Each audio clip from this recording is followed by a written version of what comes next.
comme étant victime du 28 septembre? Oui, tout à fait. Est-ce que c'est ailleurs que vous avez pris ce corps? Non. Je vous remercie, Monsieur le Président.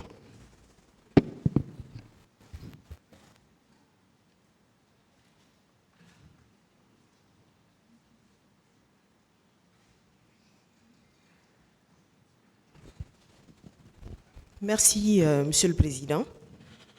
Monsieur Djoubaté, Oui. dans vos déclarations ici, vous avez dit que les corps commençaient à sentir mauvais. Oui. Et ces corps étaient dans quel endroit exactement? Étaient-ce des corps à terre? Étaient-ce des corps qui étaient déjà rangés dans des tiroirs? Parce que dans les morgues, normalement, les corps sont rangés dans les tiroirs. Bon, quand je suis rentré, c'était sur une table. Le corps était sur une table. Le corps était déposé sur une table. Sur des tables? Sur les tables. Il y a une table, quand tu rentres dedans. Et il y avait plusieurs tables? Bon, il y avait une grande table à ce moment, quoi, à l'époque. Là. Il y avait une grande table. Donc, les corps étaient sur ça. Et, bon, tous ces corps, et tous ces corps étaient les uns sur les autres? Oui, oui. Étaient-ce des conditions normales de conservation de corps, d'après vous? Les corps même, je vous ai dit que les corps même, ça s'est commencé à se sentir. Les douleurs. Il y avait les douleurs maintenant. Là. C'était le courage seulement qui a fait que j'ai pu. Comme je n'avais pas le choix. Et vous dites que vous êtes arrivé là-bas mercredi. Les événements ont eu lieu lundi. Lundi, oui. Vous avez eu accès à la morgue mercredi. Oui.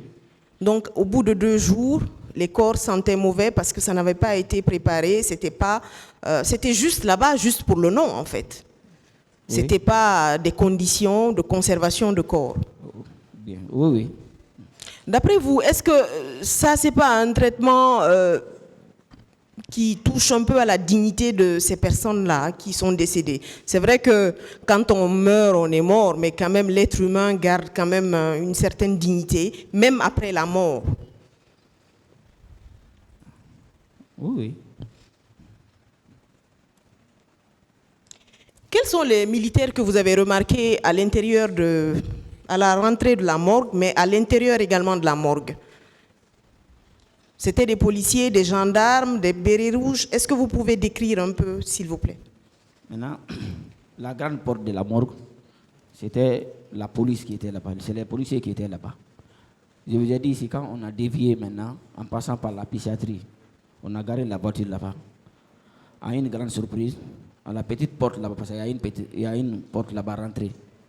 Maintenant, on a retrouvé les gendarmes. Il y avait 2 gendarmes d'abord qui étaient à la porte.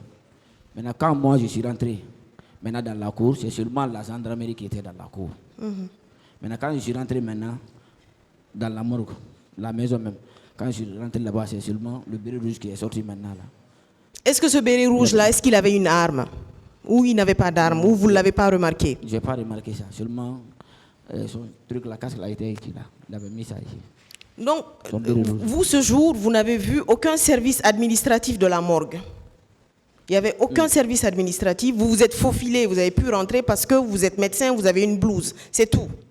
Je vous ai dit, quand je suis rentré, il y avait 2 de mes collègues, de mes camarades de promotion, quoi. Il y avait une fille là-bas qu'on appelle Aminata Kamara, quoi. Elle-même, elle m'a demandé qu'est-ce que je suis venu faire. Je lui ai dit que la maman est sortie depuis le lundi. Elle-même, elle a commencé à dire. Donc c'est elle-même qui m'a aidé. Je lui ai demandé s'il y a les corps. Elle m'a dit oui, il y a les corps. Donc je suis rentré là-bas. Elle m'a dit de faire attention, quoi. D'accord, merci pour ces précisions. Monsieur Djoubaté, est-ce qu'au moment où on vous restituait les corps, est-ce qu'il y avait un semblant d'organisation de restitution de ces corps? C'est-à-dire, est-ce qu'on vous a fait vérifier les identités des corps qui vous ont été rendus? Est-ce qu'on vous a fait signer des fiches pour prouver, en fait, que c'était votre mère ou ce ne l'était pas? Non. Il n'y avait aucune organisation? Aucune. Les gens même étaient sur les nerfs.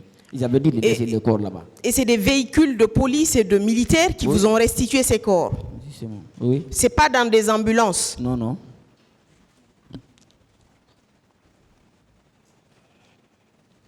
Et les autorités qui étaient sur place, quel a été leur discours? Si vous avez eu le temps, parce que vous avez dit qu'il y avait de la violence qui s'étaient à un moment donné engagés. Est-ce que vous avez eu le temps d'écouter à minima les autorités qui étaient sur place, qui vous ont restitué ces corps?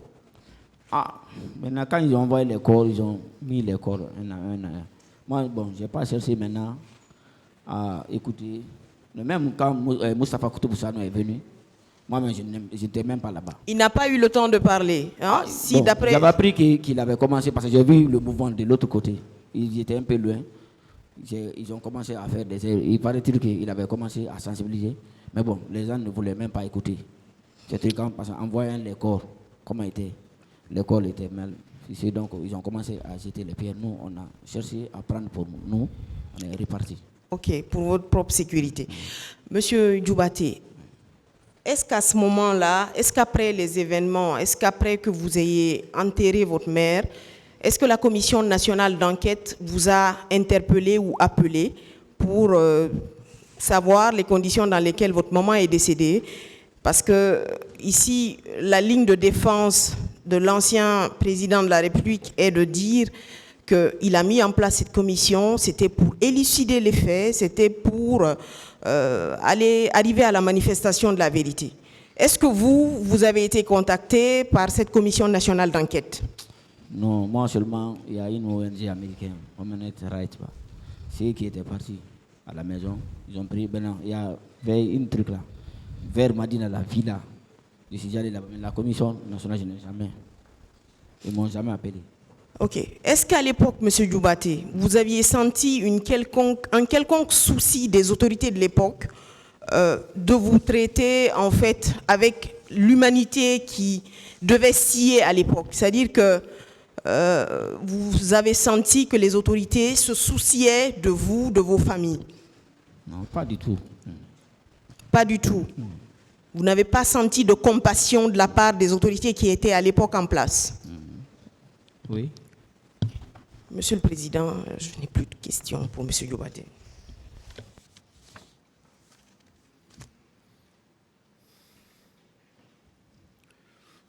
Il n'y a plus de questions. Vous pouvez disposer, M. Djoubaté.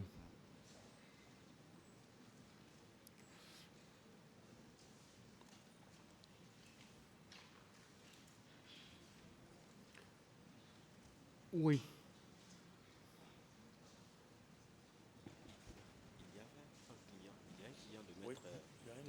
Mais il n'est pas là. Il n'est pas là. S'il vous plaît. Oui, Monsieur le Président. On vous attend. Il y a Madame Mafren Souma qui est sur la liste. Vous avez dit Mafren Souma. Madame Mafren Souma. Elle n'est pas là? C'est DES qui a envoyé la liste. Oui. Est-ce qu'elle est dans la salle?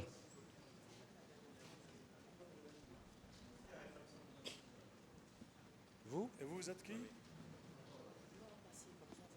Vous-même, vous constatez qu'elle n'est pas dans la salle. Oui, Monsieur le Président, sinon elle était programmée aujourd'hui. Vous pouvez appeler le suivant sur la liste de Maître Hamidou Bari, s'il vous plaît, Monsieur le Président. Même s'il n'est Maître pas Hamidou n'est pas là. On a appelé des gens sur sa liste, voilà, qui n'ont pas répondu.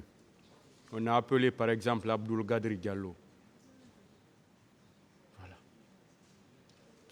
Il ne faut pas forcer. Oui. Est-ce que lui, il est sur la liste? Ne force pas. On ne s'est pas concerté avec lui. Pour le cas de Maître Hamidou Bari, il m'a approché ce matin pour me faire part du décès de la mère du bâtonnier avec lequel il partageait le même cabinet et qu'il allait s'y rendre. Que la victime qu'ils ont présentée a consenti à être auditionnée à leur insu. Il me l'a dit, il avait promis qu'ils allaient attendre l'ouverture du procès pour le dire vivement en présence de tout le monde avant de partir. Alpha Bakar Bari ou Diallo, je ne me rappelle plus de nom de famille. Alpha Bakar Diallo. Venez s'il vous plaît.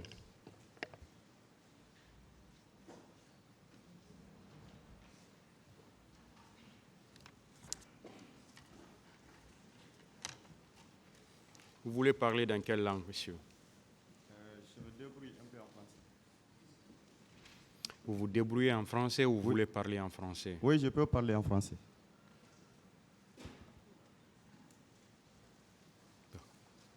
On vient d'apprendre que vos conseils ne sont pas là. Bon, je ne sais pas si c'est...